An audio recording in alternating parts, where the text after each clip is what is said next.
डो भनेको मुछेको पिठो के को लागि मुछेको अनि नानको डो भयो नि त हो भनेपछि नानको डो रेडी गर्नुहोस् भने के गर्नु पर्यो त यसरी मजाले मुछ्नु पर्यो है अब फर्स्टमा हामी के गर्ने हल्का हातमा तेल लगाउने अनि नेपालतिरको तन्दुरीहरू पड्काउँदा चाहिँ म्याक्सिमम युज गऱ्यो भने हामी 150 देखि 180 ग्रामको युज हुन्छ यो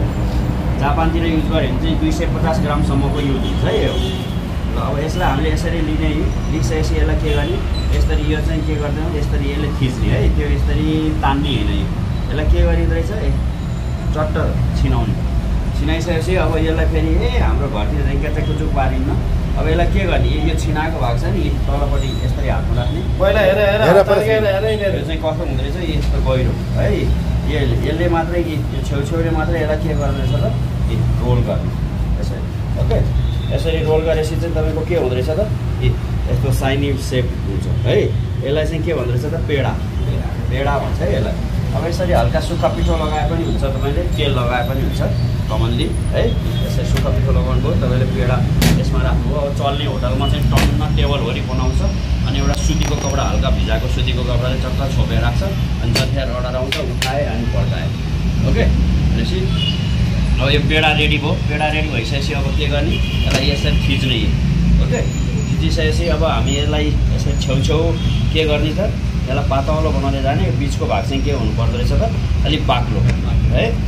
यो बाक्लो भएपछि चाहिँ तपाईँको के हुन्छ भन्दाखेरि यो बिचको भाग चाहिँ किन बाक्लो बनाएको भनेर कसैले सोध्यो भने चाहिँ तपाईँ यसको एन्सर के दिनुहुन्छ त भन्दाखेरि अब हामीले यसरी पड्काउँदाखेरि त के गर्छ त बिचदेखि तन्किँदै जाने हो यो बिचको भागै पातलो बनाएर तपाईँले हान्नुभयो भने चाहिँ बिचमा पार परिसक्छ किनकि तन्किने स्पेस पाउँदैन त्यही भएर त्यो तन्केर नान नच्यातियोस् भन्नको लागि चाहिँ हामी के गर्दो रहेछौँ त के गर्दो रहेछ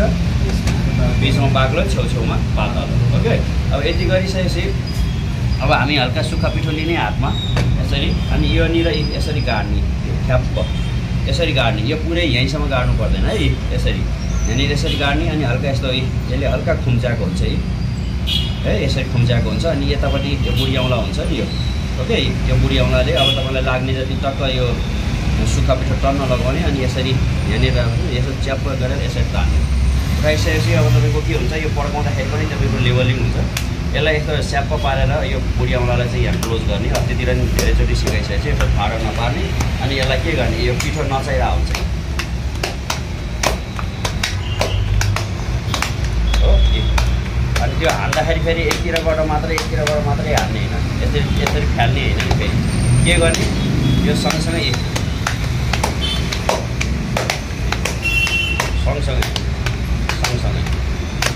यसलाई के गरिरहेको हुन्छ त घुमाइरहेको हुन्छ अब तपाईँको यतापट्टिको मेरो यो फिङ्गर जत्रो लेभल भयो यो लेभल मेरो पुग्यो यतापट्टि बाक्लो छ अब म यसलाई मात्रै पड्काउँछु नघुमाइकन त्यसो गरिसकेपछि अब के गर्ने यो चुच्चो भागलाई चाहिँ तलपट्टि पार्ने यो अघि मैले हातमा नापेकोलाई चाहिँ यसरी हातमा सेट गर्ने यसरी सेट गरिसकेपछि तपाईँको यो नान हो अब यसो गर्दा यति बाक्लो छ नि अब हातले पड्का चिज हो हुनसक्छ यति लेभल मिलाउने नत्र नि खासै अब हानिराख्नेलाई चाहिँ त्यस्तो टेन्सन हुँदैन ओके यति गरिसकेपछि अब यसलाई चाहिँ हामी के भन्छ गत्ता